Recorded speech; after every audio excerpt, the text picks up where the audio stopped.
There is this narrative in this country that if you're living in poverty, it's your fault, you've not worked hard enough, and you're not doing the work to better yourself. You've got to pull yourself up by the bootstraps.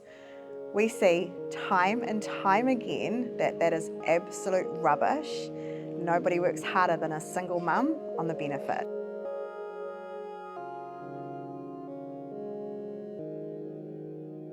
Kia ora, I'm Sarah. I'm the founder and chief executive of the Kindness Collective, and we're in our warehouse and community hub in Tamaki Makaurau today.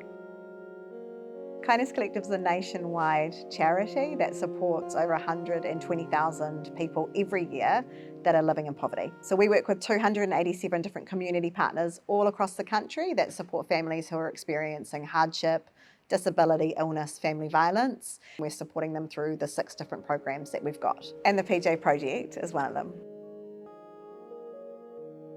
The PJ Project is one of our nationwide programs that support children who are living in hardship with just a little bit of warmth over winter. A pair of pyjamas to you and I might not seem like a big thing, but for many of the children that we're supporting every year, it's the first pair of pyjamas that they've owned. It's something that is just for them. It means they don't have to bed share.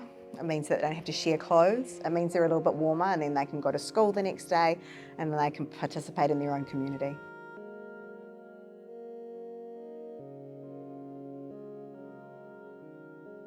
Child poverty in Aotearoa is our hidden shame. We've got over 160,000 children living in hardship. That number is climbing year on year. We've got 1 in 3 children living in homes where food regularly runs out, and we've got parents having to make these really hard decisions every day between how can I feed my kids, keep them warm and keep them safe and well. We hear stories every day from our social workers, police, caseworkers, teachers of children living in homes that are really quite heartbreaking situations. We hear stories every day of hardworking parents trying really hard to make ends meet, and children are living in homes where there's inadequate space. Housing is a real problem at the moment, and lack of housing is a real problem. We're hearing stories of and referrals of families, 12, 13 people living in a 2-bedroom unit. You've got some kids that have got high health needs, and so they're supported by different hospitals and health services.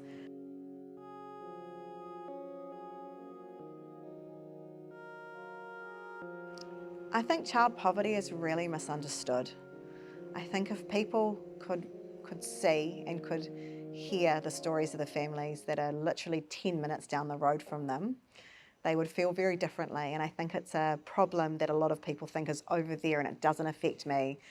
But actually, a lot of people in this country are living in really tough situations, and it could be you. At any time, it could be you. We're 2 or 3 life situations away from needing help ourselves. So we've really seen in the last year the difference in requests from people, and the referrals will say family was once coping, parents had jobs, they were doing okay, and now they've not, the car's broken down, someone's gotten sick. Whatever's happened has meant that now they're needing support for food. I think people knew that that could be you as well. Might mean there's a little bit more empathy, and it might mean there's a bit of a narrative shift in the way that we think about people living in hardship.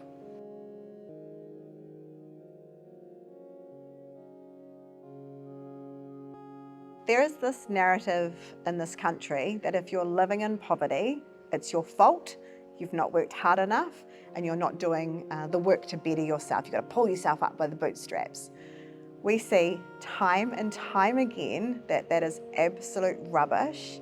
Nobody works harder than a single mum on the benefit in this country. And I have just seen and I have heard these stories of these families that are working so incredibly hard to get ahead, to make ends meet. They are absolute queens and kings of budgeting.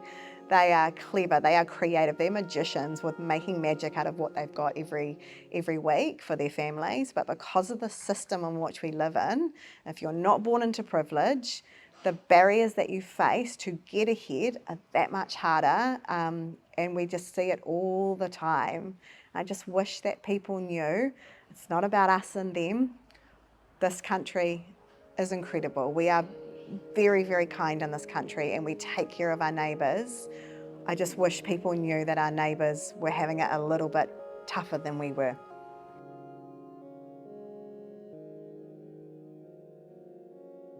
People are hearing about climbing poverty rates in the news, you're seeing things in the paper, you're hearing all sorts about it, but what does it actually mean? It means for organisations like us, we're seeing an increase in referrals, and referrals from government agencies as well, seeking support for families in need in the community. So that looks like people requesting help for food. I mean, my inbox, our Facebook, our Instagram, all our social media platforms are full of people requesting food, toiletries, blankets, PJs every day. The need is getting worse and worse, and those requests are getting more and more.